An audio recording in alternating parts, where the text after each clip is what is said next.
Fast forward 5 years. I'm an underdog right now. I've always been an underdog. Always, my whole life, because my parents didn't make a lot of money. I didn't inherit $200 million. I didn't start out with a small loan of $1 million from my dad. In fact, the only loan I ever started out with was a student loan, which I just paid off like 4 years ago.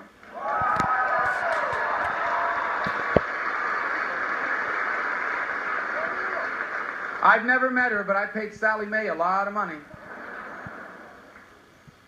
I've always been an underdog, because America's a country of underdogs, of people that come from challenging circumstances that work hard to get ahead. This is a state founded by underdogs. And many of you have faced challenges in your life. I wasn't supposed to be in this election. The entire Republican establishment told me, stay out. It's not your turn. You need to wait in line. I didn't know there was a line. And this is no time for waiting, because after 8 years of Barack Obama, if we get this election wrong, it's going to be too late. So I decided to run for president.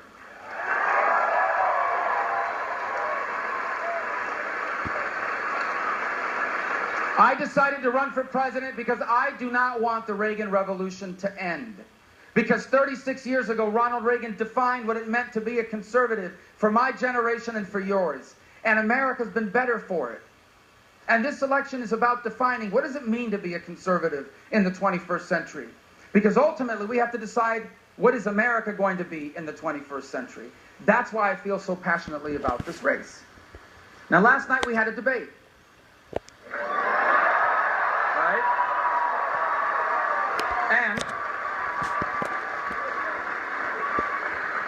And let's be frank, okay? Donald Trump has been winning some of these primaries. If you watch the media, he's some unstoppable force of nature. Who's going to stop him? Well, let me tell you something. I will never I will never stop until we keep a con man from taking over the party of Reagan and the conservative movement. He's a con man. He's a con man. He's a con man. I'll tell you why. Number one, look, people are angry and frustrated and scared about the future. Okay? People are working harder than they've ever worked in their lives, and they're running in place. And he swoops in and is taking advantage of that. He's taking advantage of that. He's telling people, I'm going to fight for the little guy. I'm fighting for the working class. Here's what he doesn't tell them. He has spent a career in business, 50 years, sticking it to the little guy.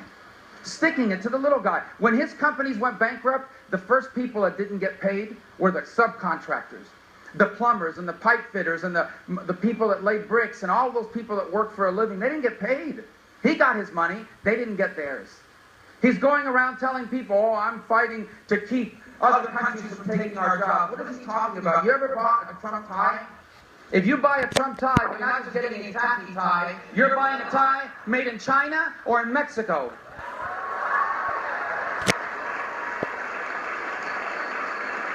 He portrays himself as the strongest guy on illegal immigration. That's fine, but Trump Tower was built by illegal immigrants from Poland, who he paid $4 an hour, 12 hours a day.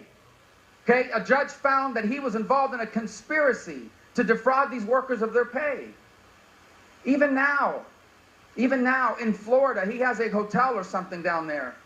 And 300 Americans have applied for jobs at that hotel. All of them got turned down. Instead, he brings workers from other countries.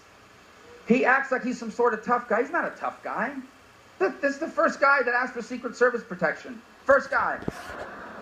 The other day, he told the protester, I wish I could punch you in the face. Donald Trump has never punched anyone in the face, okay?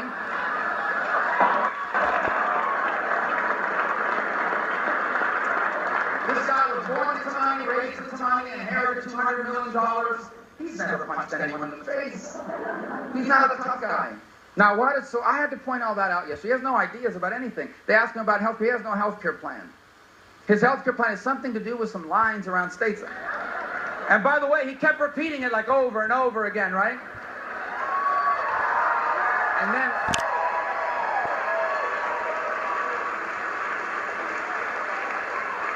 this guy he thinks the nuclear triad is some punk rock band from Europe. So, and we're going to entrust him with the nuclear codes of the United States of America? We're going to give this erratic guy the ability to send a 21-year-old American into combat? Right, that's what I'm saying too, no. So I took him on last night, and how does Donald respond? The way he always responds, on Twitter. Tough guy, right? Tough guy on Twitter. Do you guys want to have some fun? All right. Let's read some tweets. Now, I have a Samsung because I can't remember my password. Only the FBI could help me get into an Apple, so... All right, here we go. He began early this morning at 6:46 a.m. Okay, that's pretty early. Lightweight Marco Rubio was working hard last night. The working hard part is true. The problem is, he's a choker, and once a choker, always a chalker. He misspelled it, chalker. Mr. Meltdown. Let me tell you about Mr. Meltdown. You want some behind-the-scenes stuff?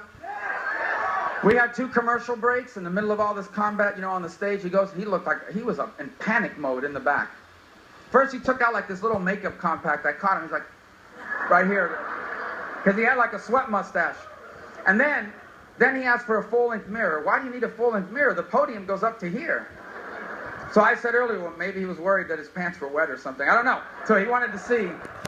Then I saw him in the corner huddled with somebody, and his arms were going up and down, and someone was like, calm down, calm down. I said, all right, not a good night. Not a good night for Donald Trump. He was melting down, all right? Then, at 7:48 a.m., so like I guess he took a shower, whatever he did, and then he went over, he said, wow, every poll said that I won the debate last night. Great honer. I think he meant honor, but he spelled it honer, H-O-N-E-R. All right. Then at 8:56 a.m., leet weight chalker. I think he meant to spell lightweight, but it says leet weight chalker. Marco Rubio looks like a little boy on stage. Not presidential material. It's not that I'm a little boy, because I wouldn't even be the youngest person ever president. He would be the oldest person ever president, which is a problem, because you could serve like 8 years, you know, so it gets, you know, you start to worry a little bit, all right? So I looked at these tweets. How can this guy get this so wrong? These misspells, I mean, either, you know, because some of these letters aren't even next to each other on the keyboard on your phone. And I concluded one of 2 things. Either that's how they spell choker at the Wharton School of Business, or he must have hired foreign workers to hire his Twitter handle.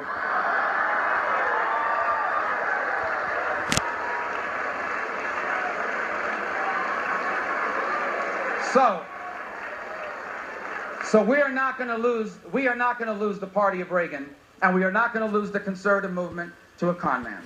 We are not going to let that happen. And the reason why is because this election is too important.